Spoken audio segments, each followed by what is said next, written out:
Welcome to Across the Desk, where we discuss entrepreneurship, small business, and everything in between.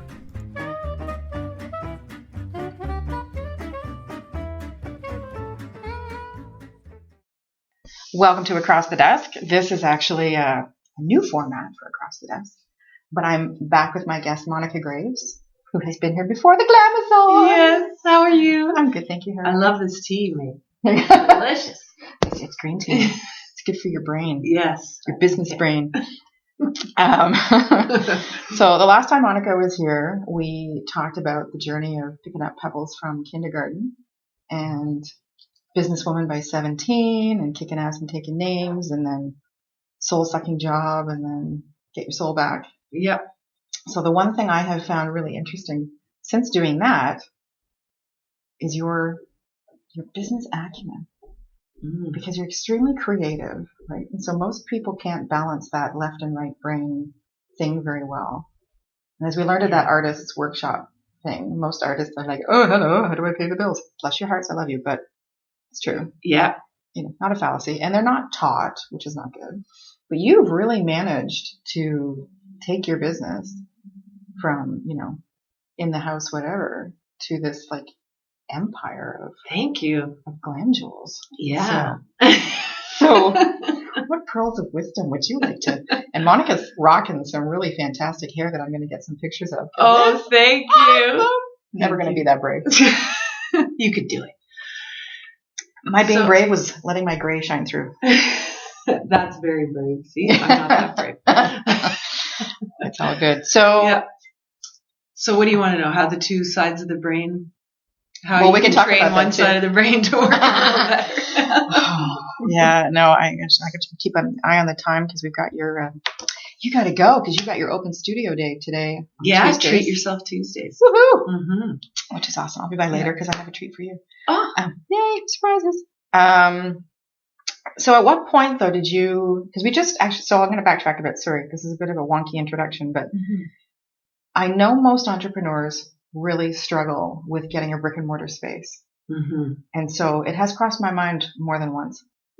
How are you in your space? Because you've got a gorgeous space with your work area out front, and then you have your gallery space, and then your husband Wayne has made this incredible space in the back for whatever. It's a wonderland, man. It's awesome. Yeah.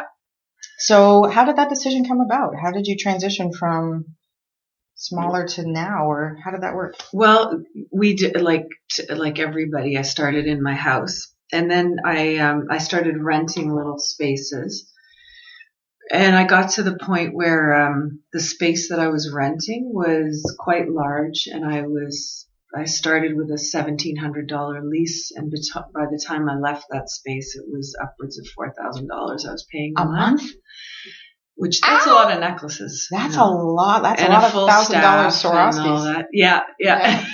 So it was very, very stressful. And Wayne kept pushing me and saying, we got to look into purchasing something. And I said, how can we do that? We already own a house. There's no way we're going to be able to afford anything. Which everybody thinks that way. Yeah, everybody thinks that way. And he said, well, don't you at least want to look and see what's out there? And maybe we can talk to the bank. And I said, well, I'm not looking at anything until you show me something under $200,000 in Burlington. Really? Yeah. So keep in mind, this is back in, well, not that far back, but this is in 2011, right? Yeah.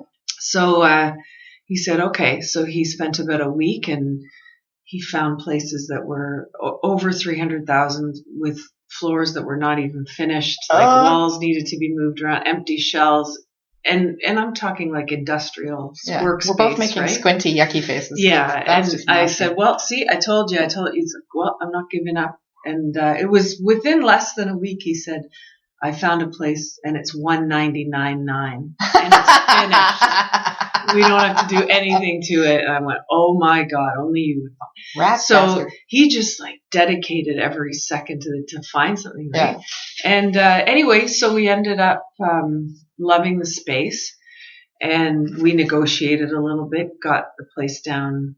I think we ended up paying $191 for it, but we did not think that I did not think that we could afford to buy something. Right. And then I went to my bank and they told me about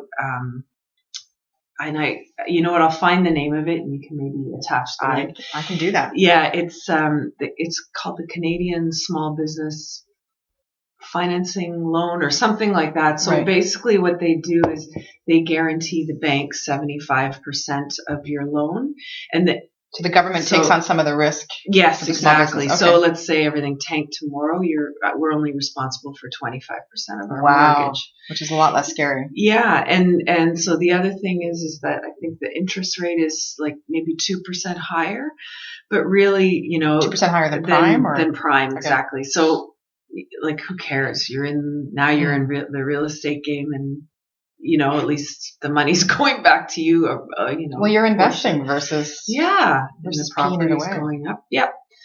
So I think that was a good decision for us, and I think we did have to come up with a down payment. So there was that, but I think too, it is very stressful because we were fortunate. I was in a corporate job. I mean, I had some RSPs, some resources, all this, to draw from. But if people don't have that, I think the brick and mortar thing, it's a wonderful thing to have. But I'm telling you, Elizabeth, like the things you can do online now, it depends on what you're doing though. Like you can do that but walking into your place, again, open Tuesdays on, 10 to 6. Yeah. It's a completely different experience. True. It is. Because you get to engage with the jewelry, which I know sounds really weird, but it is a tactile experience. Yeah. Yeah. And I'm not saying I know your online stuff does extremely well. You're absolutely right. But yeah, if I was starting tomorrow and I had nothing, like let's say I had never had my corporate job, I didn't have any security to back me up. I just thought I'm going for my dream. Because I think there's a lot of people in that situation too, where they're just like, you know what, I just have this amazing idea and I don't have RSPs to give me a down payment. Like I just need to do it. Living in an apartment and I'm paying rent but I have a dream, right? I would say to those people, learn how to market yourself online and learn how to become a personality online and create your following. And then from there, maybe even do, I love the pop-up shop idea. I love that. Right? You could do something like really build it up through social networking and say, for this one day only, I'm going to be at the Holiday Inn in the conference room and I'm going to have whatever it is that I'm selling there. Come and meet me, come and talk to me, engage. Bedazzled. There are so many ways to do it. We both know I'm doing this, right? Yeah. What are you doing? Taking pictures? Yes. Well, why am I going to hold the Wonder Woman? Wait, that's your call, man. Pictures. I mean, T is. I will get that at some point. I did a podcast with somebody and I was after you and told her that I was doing the picture thing. Yeah. But of course, sometimes I forget to smile, so I have really awful crabby face. So I would start to smile, and in the middle of it, she's like, "You're taking a picture, aren't you?" I tell that a lot because it's. Do you flip your hair and look towards the camera? I don't. And I did a podcast on Friday with Rob Duvall, and I think I ruined every single one of my own shots, which. Seeing how I'm holding the clicker, I'm not really sure. See, that means you're selfless. You're thinking of your guests. God bless Rob, because he's a handsome man, but I don't think I did him any justice. Oh, that's funny. Well, we got pink hair in this one. So hey, you got pink, I got red. We're good to go. Yeah. Part of my thought process is you're in a fortunate position that what you create, you can do those things with. Right. But there's going to be people in other types of, I'm in a service business versus a product business. Right. So I can't just say, so by the way, I'm going to pop up at the Holiday Inn, come and learn about social media. Right. Don't know that that's going to go very well.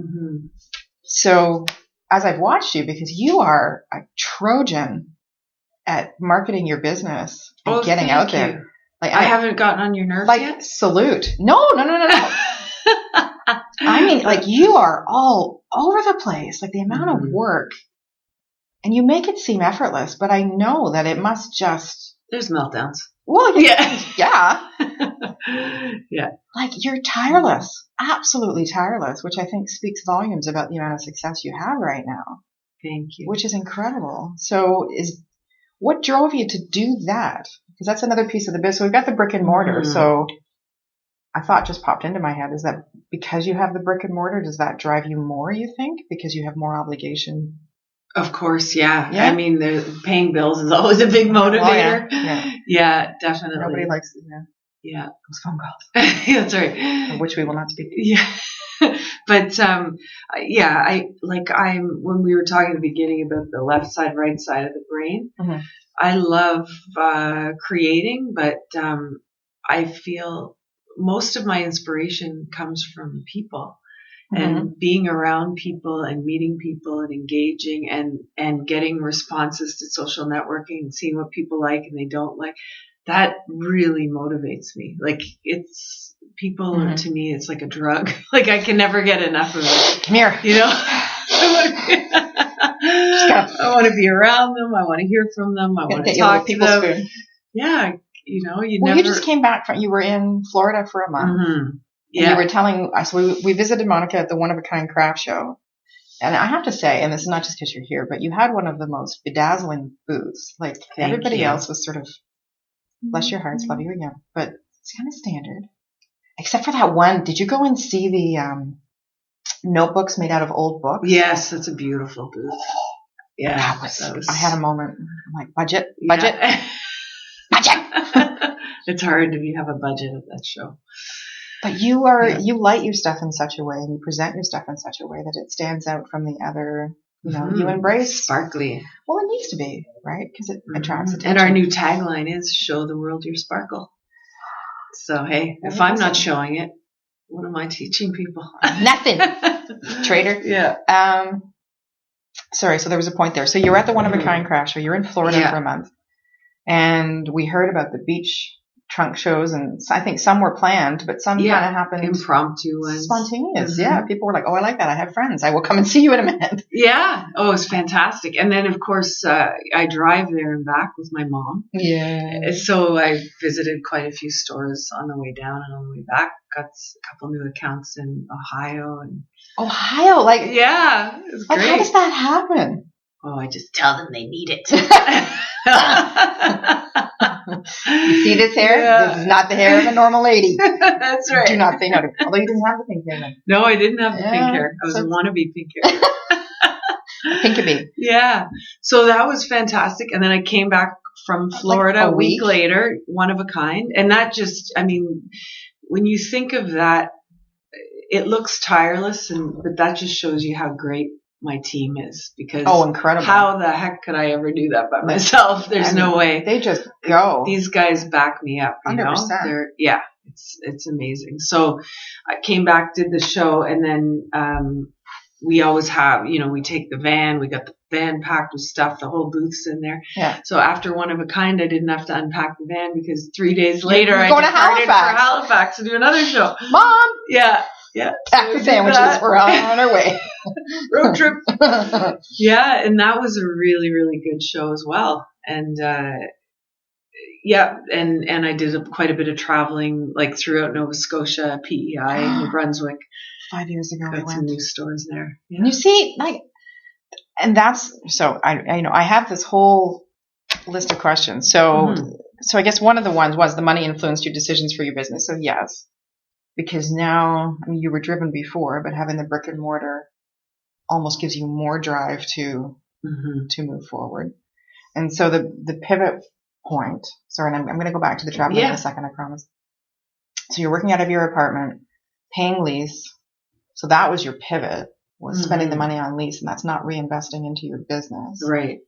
Found a solution. That Wayne, he's tricky. Yeah.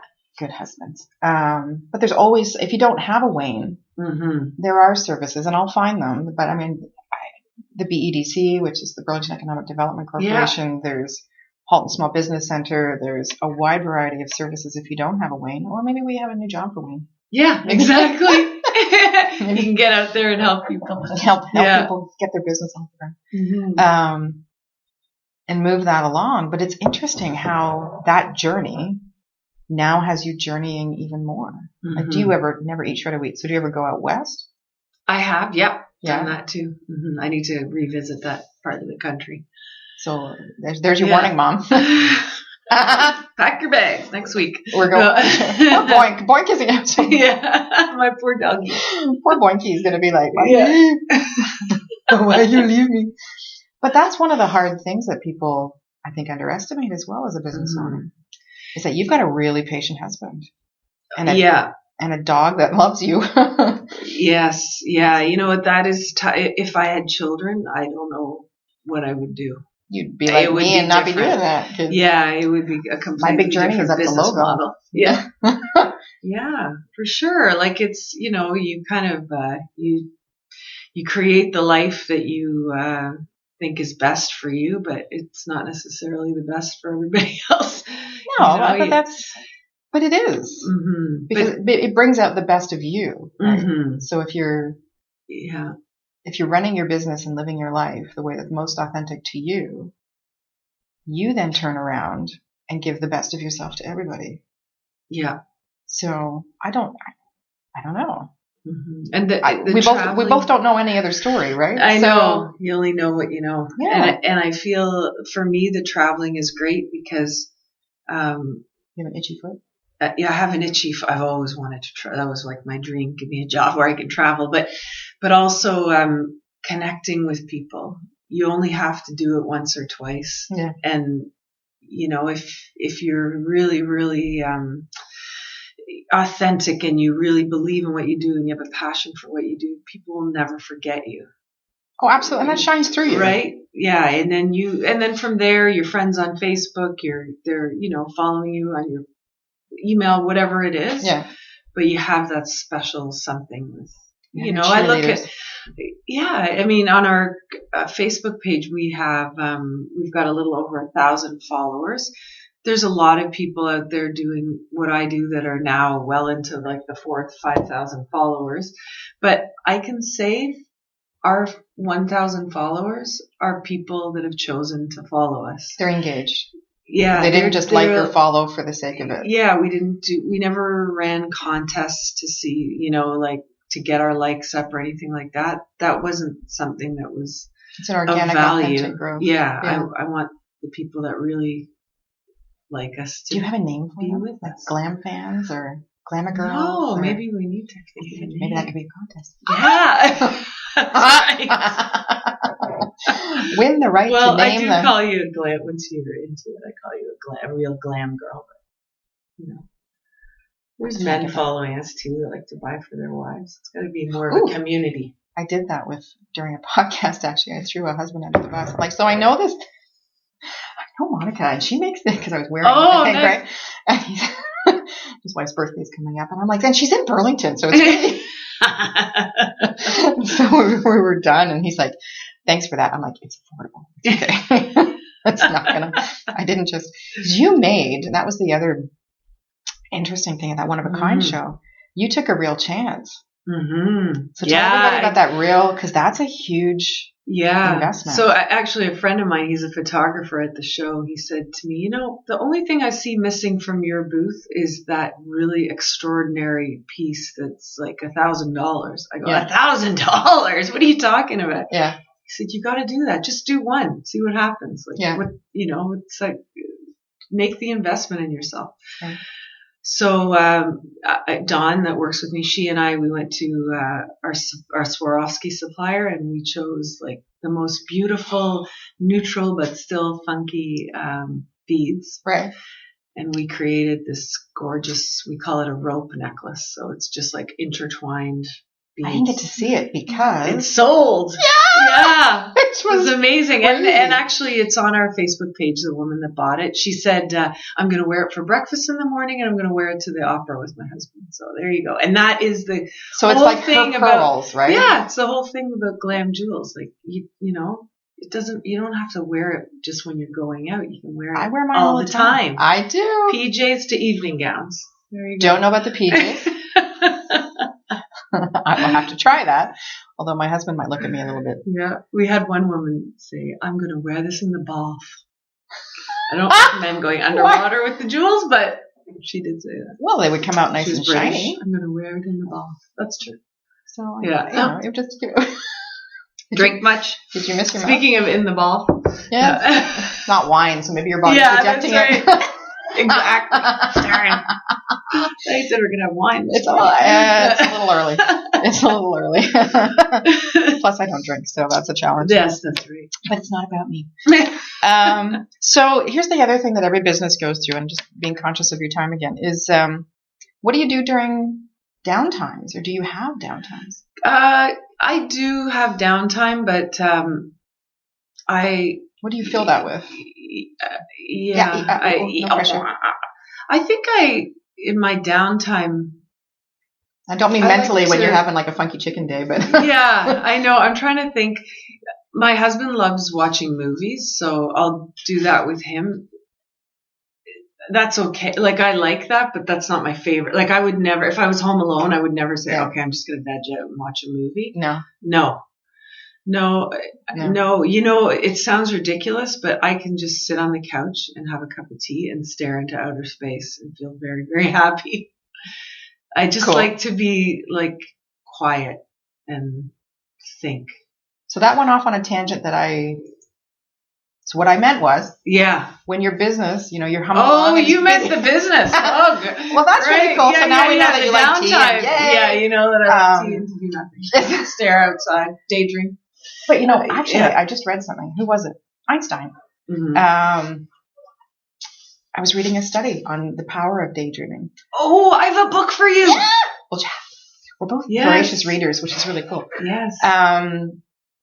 But no, Einstein fully believed in the power of imagination and daydreaming, and said that it was actually more productive than, left brain focused thinking. Yes, it is, because it creates. Einstein says so. Yeah. Okay. So ask me the next question. While you're going to ask me this, you're going to look it up. I'm going to look up this book because I think the listeners would love to read this book. All right. I'm down. Yeah. I've just ordered it from Chapters. So let's hope they sent me I ordered it on CD because even when I have downtime reading, I don't absorb as well as when I listen.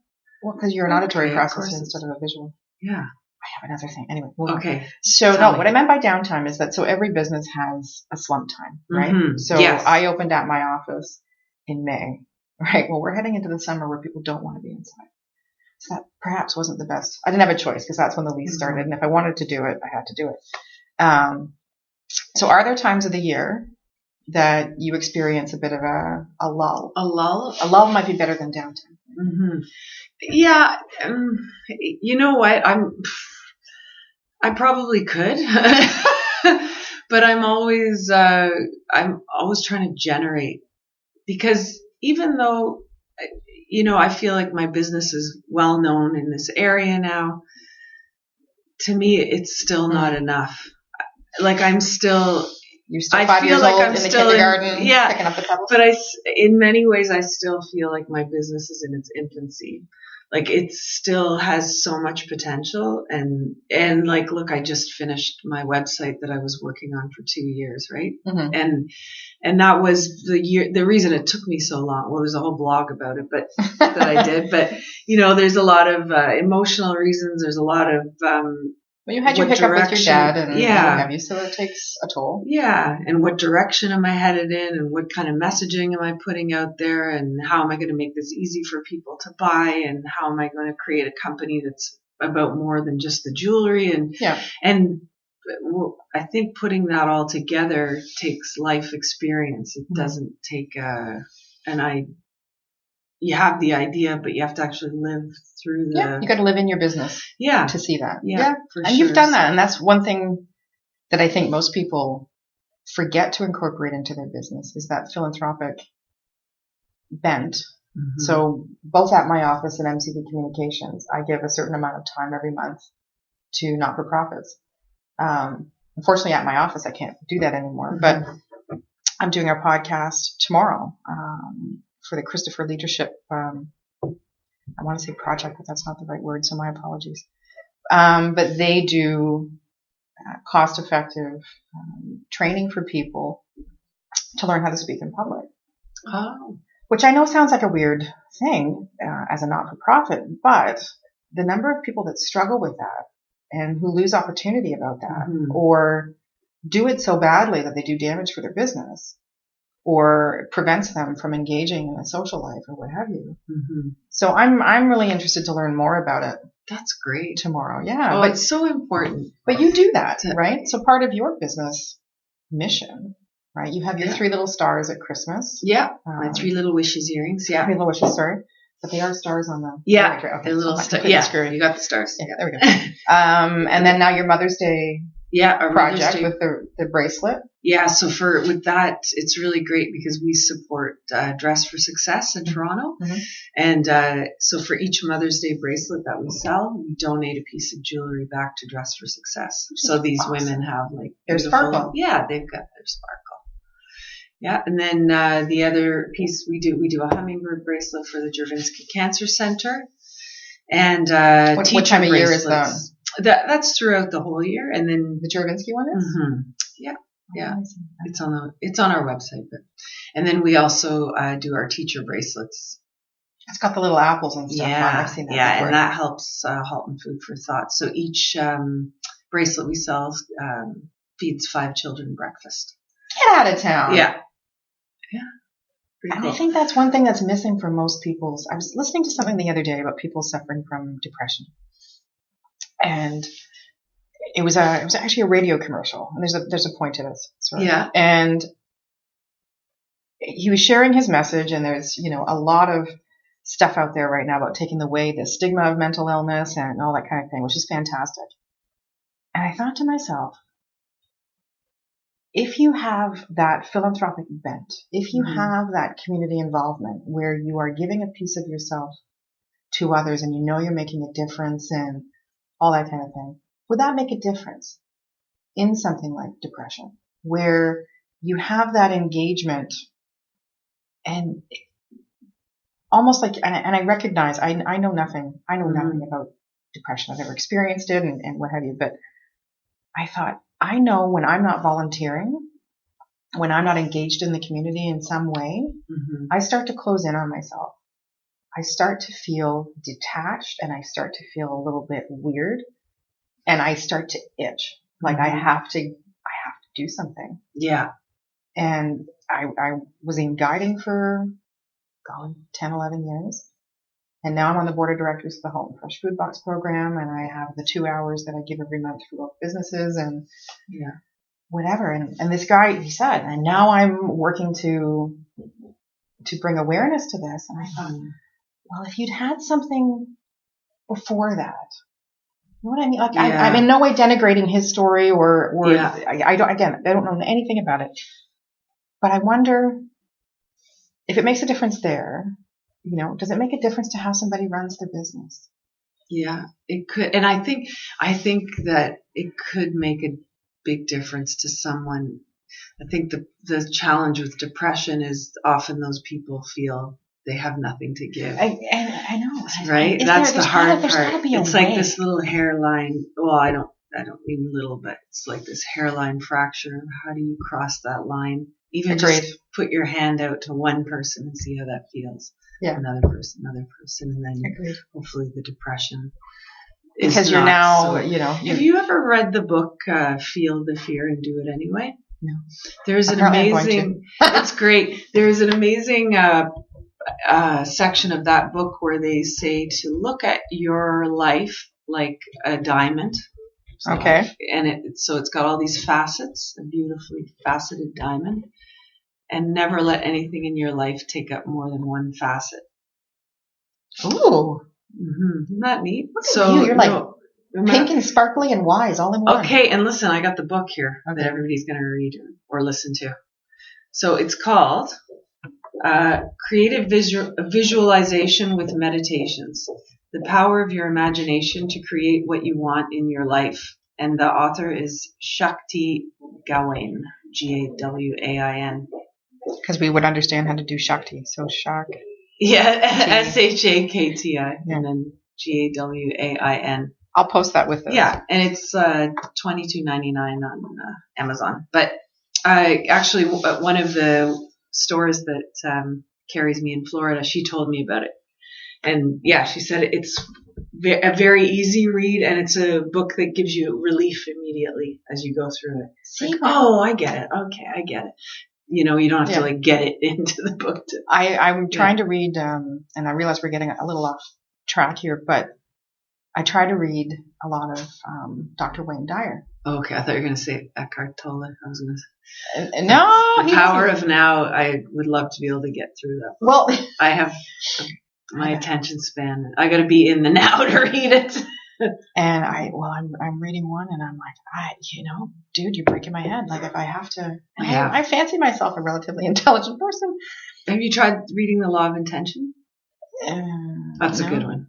Who's that one? Wayne Dyer. Okay, I'll try. Yeah. I have The Law of Manifestation. And we'll run. Yeah. Sorry. Okay. So we got the downtime. We got that. We covered everything. Okay. Except the last one. Mm-hmm. Would you consider yourself, is a term I came across in either, I think it was entrepreneur. Oh, evergreen entrepreneur? Yeah. You sent me that last night. I had to Google it. And now I can't remember what it means. It just so means, it's, go ahead. You go ahead. No, you. No, you. You know what? Love Canadians. We're so polite. No, you go. There you go. I stood at the door of it. I was coming out of the Starbucks at Chapters, and I'm holding the door. Or no, sorry, the other person opened the door to go out. So I stepped back for them to come in, and we're like looking at each other and going, "Welcome to Canada, eh?" Because neither of us wanted to take the first step. I love it. Oh, it was funny. Oh. No, so an evergreen entrepreneur. So a lot of businesses, more tech-based, I think, than service or product-based, get into business for an immediate, quick growth, scale really fast, and turn around and sell it. Exactly. Yeah. And so I was reading this article because I fancy myself an evergreen entrepreneur where, like MCV Communications, pardon me, I don't plan to sell it anytime soon. And I am the business. I mean, the disadvantage of me being the business is I don't know that there's anything for me to sell at the end, right? Mm-hmm. So that's what I was wondering. Like, is this a long haul for you? Is this, yeah. Oh yeah. That was fast. This is a marriage. Yeah. That's all evergreen is. Mm-hmm. You know, a lot get in, and like 3 years, lock out the door. Yeah. And I think, wow. Yeah, that's a whole other type of entrepreneur where they're just, I think that's exciting too. Like finding something that everybody wants, doing whatever you can with it, turning it around onto the next thing. But that's not in my makeup. No, and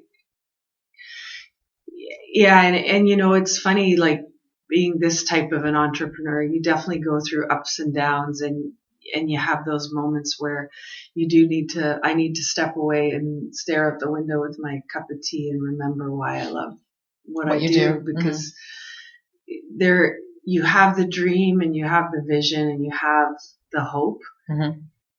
And then you have reality. And if you let reality bulldoze you, it bites you in the bum. Yeah, then you can't let that happen. You gotta stick with the reason why you started it in the first place. And you have to believe that, you know what, you've got a purpose on this planet, and having a purpose and doing well at something doesn't mean it's easy. It's very true. Yeah. But the beautiful thing about it is it's usually those tough times and those challenges that spur you on to going to Halifax. It propels you forward to your next big thing. Well, that's my source. One of the things that I wanted to ask, because I've always been curious about this and I've never asked you. How did you, what's been your rate of growth? And has that been directly attributable to the fact that you are willing to travel and, all that kind of stuff? Well, this is the whole thing. I think a lot of businesses, they do their plan and they say, okay, I want to grow however much percentages year over year. Mm-hmm. And for me, I did that when I started, and now I will say, okay, so now I want to create an online environment. So that means I'm going to have to put this many hours into it. And because I am the business, that means I'm going to have to pull myself off of the road. Right. I'm going to have to hire somebody to try to do the sales over the phone as best as they can. Mm-hmm.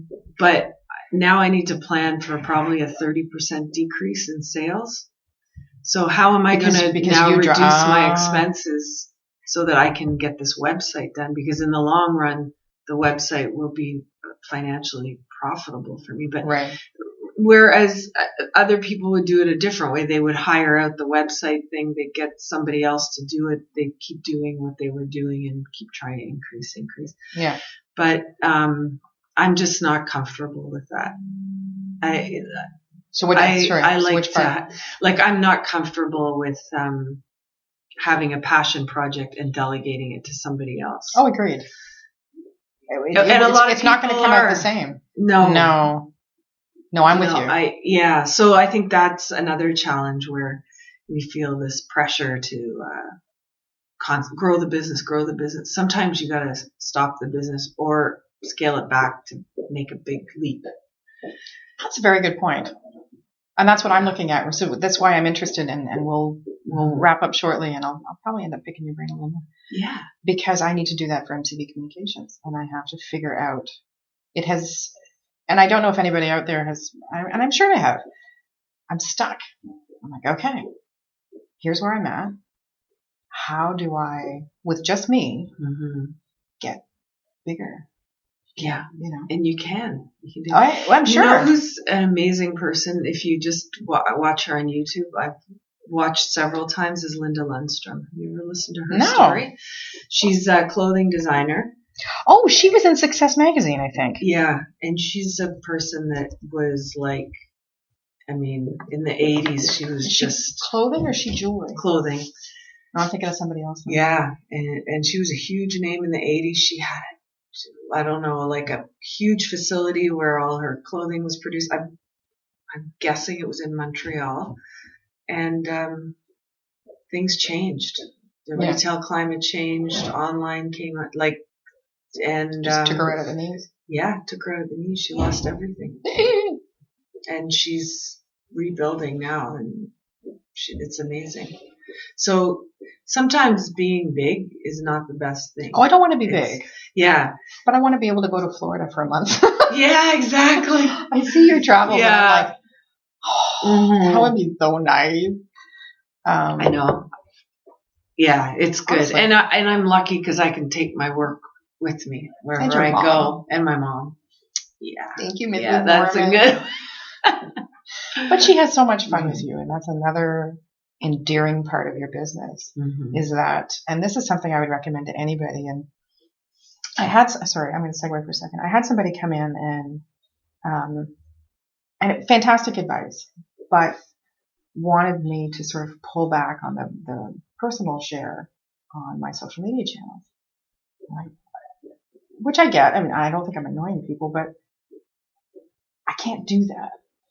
Like, I can't be anything other than who I am. Yeah.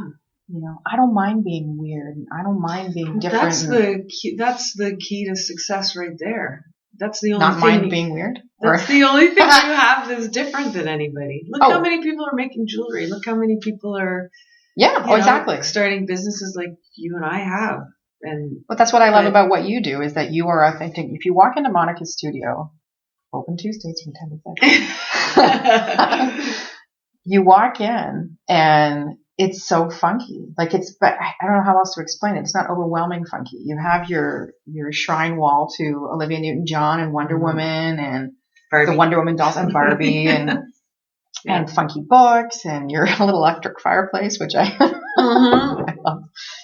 And you're like, okay, this is cool, but it's authentic to who you are. You're not trying to be anything. And I think that's why your jewelry and you are so much fun. And, I walked up to people at the One of a Kind craft show.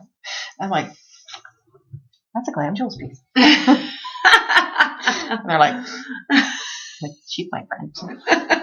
She's my friend and she made that for you.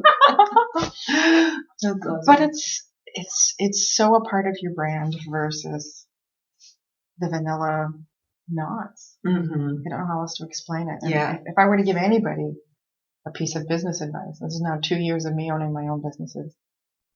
So I went through that crisis where I tried to be what other people wanted me to be. Yeah. Black hole. Man, that sucks.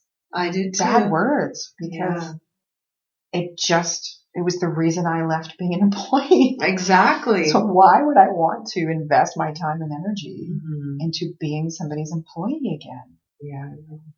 It's a real trap, isn't it? Like you think about, like it goes hand in hand with looking for approval from others, trying to please everybody, thinking you should be something that you're not, looking at the competition. What are they doing? I should have done that. Why didn't I think of that? I don't do that at all anymore. I used to do it. Now I'm just happy for everybody to do what you do best.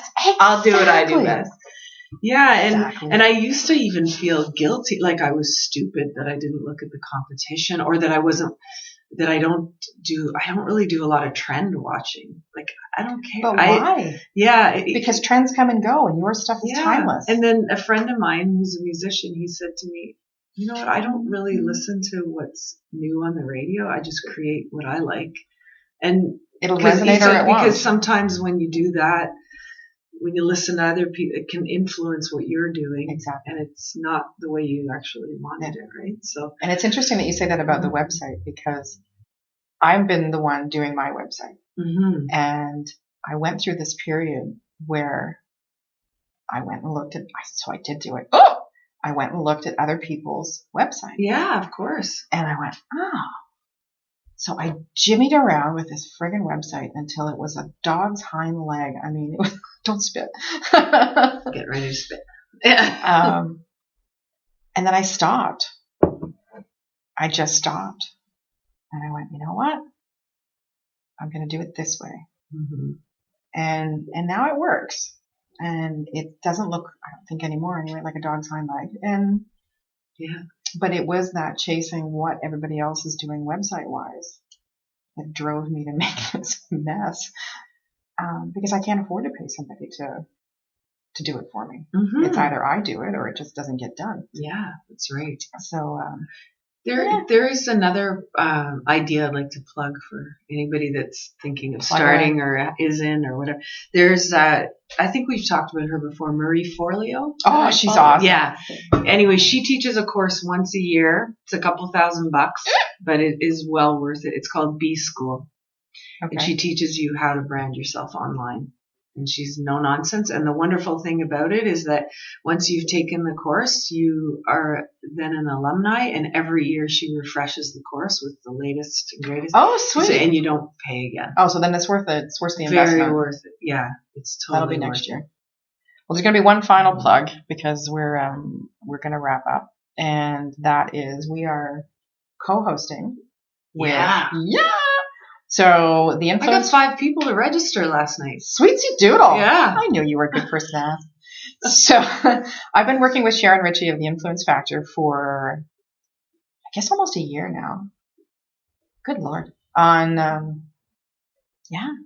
Sorry, this is me having to constantly tell the truth. I'm going through it in my head going, is it? I think it is. On speed networking events. And so I reached out to yourself, Glamjulz, and Cal Belbin from Waterdown Collision. See, it pays to go to school with me. Yeah. Because exactly. Sooner than later, and don't treat me like crap. Because I will reach out to you and go, hey, what you doing? So we're on April 27th. I'm having 7th. Holy moly. April 27th at the Ivy Bar and Kitchen. We are hosting an open speed networking event. And if you haven't tried speed networking before, it's a fantastic opportunity. And I'm actually an introvert when it comes to meeting new people and whatever, especially if it's a crowd of strangers. Like, it might not look like it, and I might look like I'm, happy-go-lucky and yay and whatever. But by the time I go home, I don't drink, but man, I need a whiskey or something by the end of it. So this is a fantastic opportunity to sit down, and it's almost like musical chairs, but nobody gets tagged out. And the outside circle sits, so you can set yourself up with your PR material, your business cards, your beverage, and, a few appies, yay. And then everybody on the inside circle moves. And so you get 3 minutes. And if you're coming, please be aware that I will tap you on the shoulder to move you. You get 1.5 minutes each to have your story ready and talk about what you're going to talk about. Mm-hmm. And we strongly encourage people to respect the fact that it's only a minute and a half. And there's networking before and there's networking after, just open. So you don't have to tell your life story in addition to your business story, in addition to the fact that your dog ate the hamster. Just say your piece and do the elevator pitch. Yeah, like 30 seconds, because you also want to talk to the other person. Right. So it's a minute and a half each. Okay. Yes. So 3 minutes, sit down. Got it. And so every 3 minutes, we got in trouble for using the cowbell, so we've had to retire the cowbell from the Ivy. People complained. Because I did like a maraca beat going down the middle, going bum, bum, bum, bum, bum, bum, bum, because people just wouldn't move. Oh. So, funny. Yeah, so now. So do you recommend people bring business cards to exchange, or should they also bring like a notepad to make a few notes about the person they're talking to? That's their call. It's whatever process they use. Definitely a ton of business cards.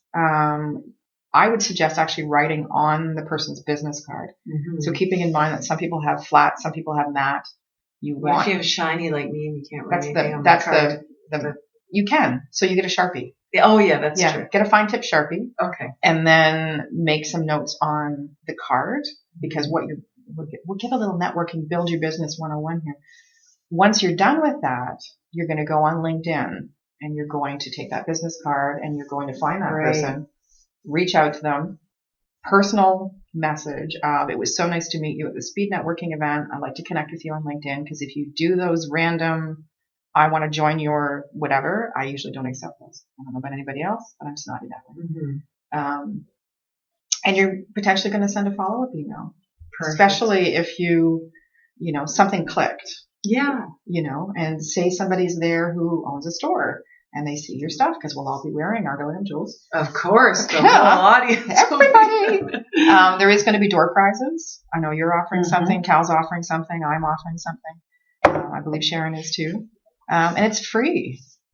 Great. Do you want to pick that up today, by the way? The door prize? You going to come by today? I am going to come by today. Okay. You're going to be at the event, right? Yeah, that's true. I can bring it with me. Just saying. I mean, I'm happy to. So that's our tip. So that's our event coming up. And then you've got your Mother's Day bracelet coming up. Yeah, and I have my big Mother's Day event coming up. What's that? May the 3rd. I haven't even announced it yet officially. So first time. It's one of our big sales. We bring out the sale bins.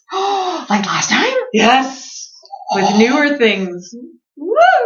Yeah, so that's going to be from noon till 8 on Tuesday, May the 3rd. Well, you heard it here first. My boss is really flexible, so I'm sure she would see that as a reasonable business expense. Mm-hmm. So thank you very much, Monica, of course, for sharing your business wisdom, because you've got so much stuff. We have to do this again, because I'm sure there's more. Yeah, actually, I wouldn't mind doing one where we talk about LinkedIn. You teach me a few things. Have mercy. That's the one I need to pick it up a notch. I'll help you out with that. We'll have a private. That might involve wine, though. Don't spit your tea out. Never spit my wine out. You'll have wine. I'll have a cranberry and soda. We'll be good to go. Perfect. So thanks ever much. Oh, my word. I've had no caffeine today. It's early. It's only 10. It's true. But I really appreciate my Atlanta. This is not getting any better. Appreciate your insight into your business. I mean, you're a long-term successful entrepreneur who has managed to grow and scale your business to online, brick and mortar shows. Like you're tireless, and you show me what it takes to get to where you are. And that's inspiring. Thank you. You're welcome. So I think we're done. Thanks everybody. Have a great day. Have a great one.